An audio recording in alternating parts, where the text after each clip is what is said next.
Assalamualaikum warahmatullahi wabarakatuh. Salam sejahtera bagi kita semua.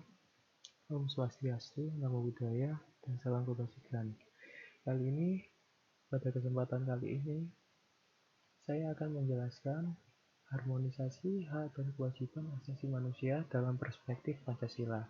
Bab A, konsep hak dan kewajiban asasi manusia. Sebelumnya, perkenalkan, nama saya Mas Bagus Noro Pratama dari SMK Negeri 1 Surabaya, kelas 11 RPL 2, nomor absen 13.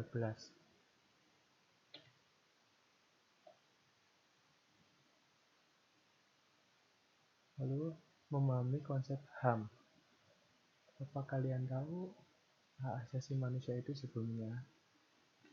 Hak asasi manusia adalah hak dasar atau hak pokok yang dibawa manusia sejak lahir sebagai anugerah Tuhan Yang Maha Esa. Hak asasi manusia dihormati, dijunjung tinggi, dan dilindungi oleh negara, hukum, pemerintah, dan setiap orang. Hak asasi manusia itu bersifat universal dan abadi. Dan adapun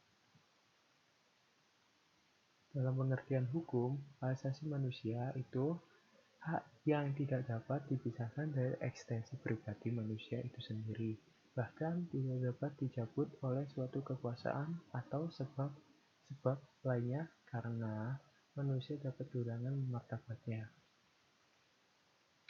Selanjutnya, menurut para ahli dan undang-undang, salah satunya John Locke, hak asasi manusia adalah hak yang dibawa sejak lahir, yang secara kodrat melekat pada setiap manusia dan tidak dapat diganggu-gugat atau bersifat mutlak. Dan menurut Konjoro Purbopranoto pada tahun 1976, hak asasi adalah hak yang bersifat asasi, artinya hak-hak yang memiliki manusia menurut kodratnya yang tidak dapat dipisahkan dari hakikatnya sehingga sifatnya suci. Dan adapun menurut UU nomor 39 tahun 1999 tentang hak asasi manusia, itu hak asasi merupakan seperangkat hak yang melekat pada hakikat dan keberadaan manusia sebagai makhluk Tuhan Yang Maha Esa dan merupakan anugerahnya yang wajib dihormati, dijunjung tinggi, dan dilindungi oleh negara, hukum, pemerintah, dan setiap orang demi kehormatan serta perlindungan harkat dan martabat manusia. Dan ada catatan sedikit. Hak asasi manusia terdiri atas 1. Hak hidup, 2. Hak memiliki sesuatu, dan 3. Hak kemerdekaan.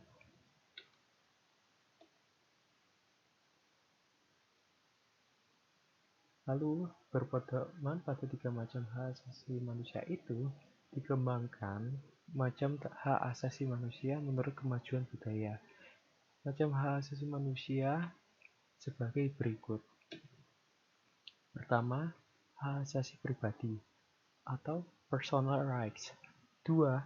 Hak asasi ekonomi atau property rights. 3. Hak persamaan hukum atau rights of legal equality. 4. Hak asasi politik atau political rights. 5.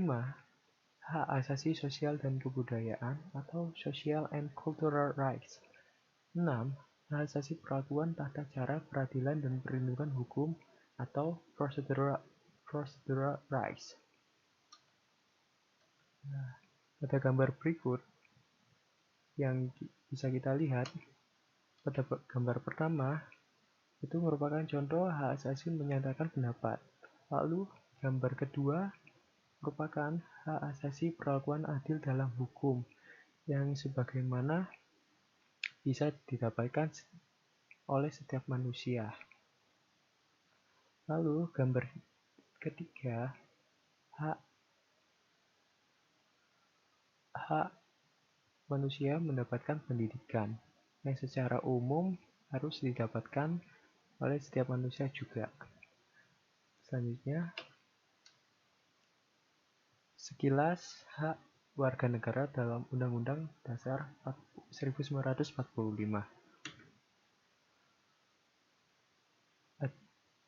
Contohnya, hak atas pekerjaan dan penghidupan yang layak. Tiap warga negara berhak atas pekerjaan dan penghidupan yang layak bagi kemanusiaan, pasal 27 ayat 2. Lalu, hak untuk hidup dan mempertahankan kehidupan. Ada pasal 28A yang berbunyi, setiap orang berhak untuk hidup serta berhak mempertahankan hidup dan kehidupannya. Lalu, ketiga, hak untuk membentuk keluarga dan melanjutkan keturunan melalui perkawinan yang sah. Pada pasal 28B ayat 1. Lalu yang ketiga, pada pasal 28C ayat 2 yang berbunyi, hak untuk memajukan dirinya dalam memperjuangkan hak secara kolektif untuk membangun masyarakat, bangsa, dan negaranya.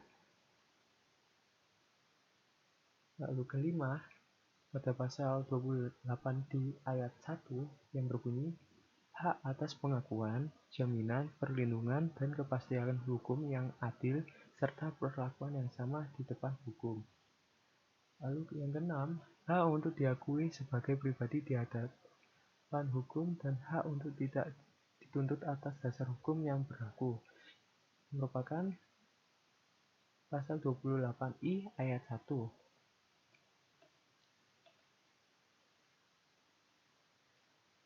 Nah, lalu memahami konsep HAM. Kewajiban secara sederhana diartikan sebagai segala sesuatu yang dilaksanakan dengan penuh tanggung jawab. Dengan demikian, kewajiban asasi dapat diartikan sebagai kewajiban dasar setiap manusia pada ketentuan pasal 1 ayat 2 Undang-Undang RI Nomor 39 Tahun 1999 tentang Hak Asasi Manusia menyatakan kewajiban dasar manusia seperangkat kewajiban yang apabila tidak dilaksanakan tidak memungkinkan terlaksananya dan tegaknya hak asasi manusia. Dan menurut Notonegoro, kewajiban berasal dari kata wajib. Wajib adalah beban untuk memberikan sesuatu yang mestinya dibiarkan atau diberikan melulu oleh pihak tertentu dan tidak dapat oleh pihak lain maupun yang pada prinsipnya dapat dituntut secara paksa oleh yang berkepentingan. Kewajiban adalah sesuatu yang harus dilakukan. Selanjutnya, sekilas kewajiban warga negara dalam Undang-Undang Dasar 1945.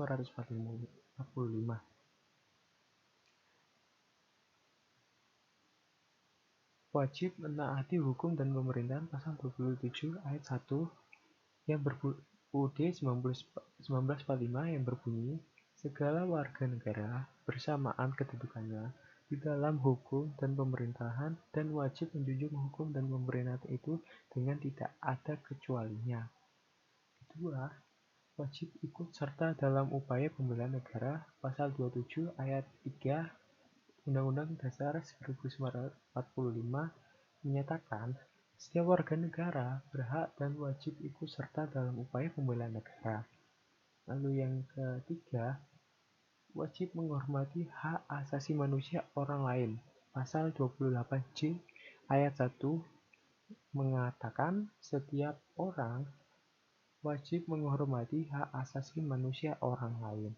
Lalu keempat, wajib ikut serta dalam usaha pertahanan dan keamanan negara pasal 30 ayat 1 Undang-Undang Dasar 1945 yang menyatakan tiap-tiap warga negara berhak dan wajib ikut serta dalam usaha pertahanan dan keamanan negara.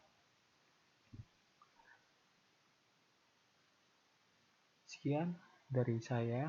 Terima kasih. Mohon maaf apabila ada kekurangan dalam video ini. Sekiranya mohon dimaklumi. Wassalamualaikum warahmatullahi wabarakatuh.